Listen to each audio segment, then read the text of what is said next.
કચ્છ જિલ્લા પંચાયતના આરોગ્ય વિભાગમાં ફરજ બજાવતા કર્મચારીઓની સામૂહિક બદલી લઈને કર્મચારીમાં અસંતોષ જોવા મળી રહ્યો છે।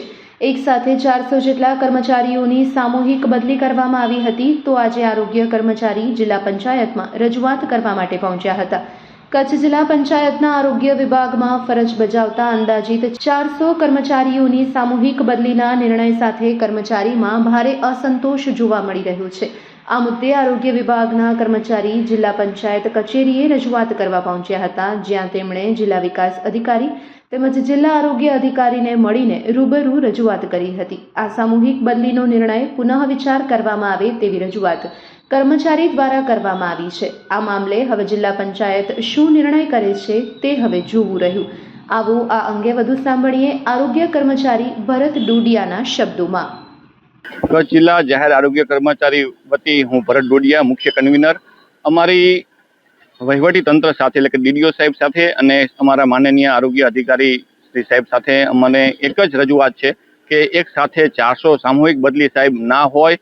થોડુંક તમે પરામર્શ કરો, કર્મચારીઓના હિતમાં વિચારો, જિલ્લાના હિતમાં વિચારો, કારણ કે જિલ્લાની છાપ એવી પડી ચૂકી છે કે કર્મચારીઓ અહીં ટકતા નથી। કર્મચારીઓનું મનોબળ ન તોડવું જોઈએ। મારો તો એક જ રિક્વેસ્ટ છે, તમે જે લોકો નથી કામ કરતા તો 100% એને સજા હોય, પણ આવી વસ્તુ તો ના જ હોય કે ભેદભાવ જેવી વૃત્તિ લાગે। એક સાથે 400 કર્મચારીઓ એટલે સાહેબ ભેદભાવ વૃત્તિ જેવી લાગે છે। અમને તો એ જ વાત કહેવી છે સાહેબ કે ખરેખર જો બદલી જ કરવી હોય તો સાહેબ જાહેર આરોગ્યનો કેમ્પ કરી સાહેબ કર્મચારીઓને વિશ્વાસમાં લઈ અને આ જો કેમ્પ કરવામાં આવે તો કર્મચારીઓનું હિત જળવાય સાહેબ। અને અમે વારંવાર એ જ રજૂઆત કરીએ છીએ કે કર્મચારીઓની વાત સાંભળો અને કર્મચારીઓના હિતની વાતમાં તમે પગલાં લેશો તો અમને 700 પર જે કર્મચારીઓ છે એના દરેકના ઘરમાં એક આનંદની ખુશી હશે।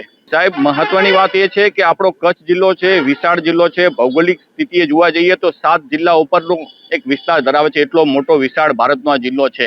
આ જિલ્લાની અંદર ખાલી એક ગુજરાતી ભાષા નથી બોલાતી, કચ્છી ભાષા બોલાય છે, ગામડે ગામડે અલગ અલગ ભાષા બોલાય છે। ત્યાં જો કર્મચારીઓ વિપરીત પરિસ્થિતિમાં જો રાજ્ય સરકારની દરેક સૂચનાઓનું પાલન કરીને કામ કરતા હોય, બોર્ડરથી લઈ અને ઠેઠ ગામડા અને શહેર સુધીની અલગ અલગ જગ્યાઓ કર્મચારીઓ ભૂમિકા નિભાવી રહ્યા છે।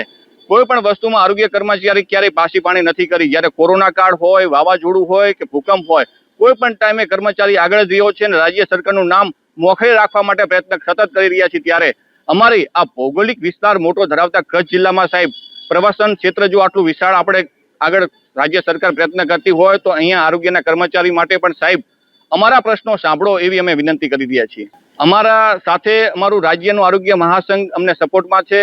એમના કહેવું હોય છે જ્યારે સુધી તમારી જો માંગણી યોગ્ય રીતે સંતોષવામાં ન આવે તો 16 તારીખના અમે આગળ ગાંધી ચિંધ્યા માર્ગે અમે આગળ વધવાના છીએ। એ માટે અમે ડીડીઓ સાહેબ અને સીડીઓ સાહેબને પણ પત્ર દ્વારા જણાવેલું છે।